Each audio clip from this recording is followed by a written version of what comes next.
పొట్టి శ్రీరాములు స్వగ్రామాన్ని అభివృద్ధి చేస్తాం. ఆయన నివాసమున్న ఇంటిని ప్రభుత్వమే కానీ కొని మ్యూజియం అభివృద్ధి చేస్తుందని ఆంధ్రప్రదేశ్ ముఖ్యమంత్రి నారా చంద్రబాబు నాయుడు ప్రకటించారు. ఇవాళ ఉండవల్లిలో పొట్టి శ్రీరాములు జయంతి కార్యక్రమం జరిగింది. పొట్టి శ్రీరాములు చిత్రపటానికి పూలమాల వేసి సీఎం చంద్రబాబు, మంత్రి నారాయణ నివాళులర్పించారు. సందర్భంగా చంద్రబాబు మాట్లాడారు. పొట్టి శ్రీరాములు 120వ జయంతి కార్యక్రమాన్ని నిర్వహించుకున్నామని, మొన్నే ఆత్మార్పణ దినోత్సవాన్ని కూడా పెద్ద ఎత్తున చేసుకున్నామని గుర్తు చేశారు. కర్నూలుతో ప్రారంభమైన తెలుగు రాష్ట్రం పెద్ద మనుషుల ఒప్పందంతో కలిశారని తెలిపారు.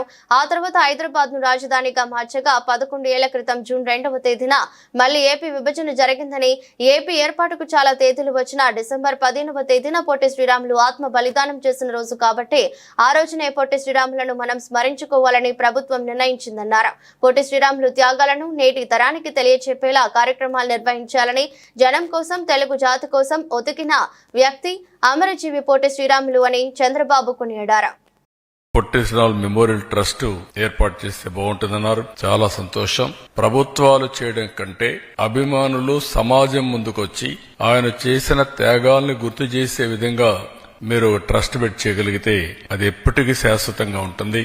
నా జీవితంలో నేను చాలా చూశాను. ప్రభుత్వం చేసేది రొటీన్ గా ఉంటుంది, మీరు చేసేది ఒక స్ఫూర్తిదాయకంగా ఉంటుంది. అలాంటి స్ఫూర్తిదాయకంగా ముందుకు వచ్చిన మిమ్మల్నే కాకుండా రాష్ట్రంలో ఉండే ప్రతి ఒక్కరిని కూడా అభినందిస్తున్నా. మనం అందరం కూడా ఏది కూడా ఒక వారసత్వంగా భావితరాలకు అందించాల్సిన అవసరం ఉంది.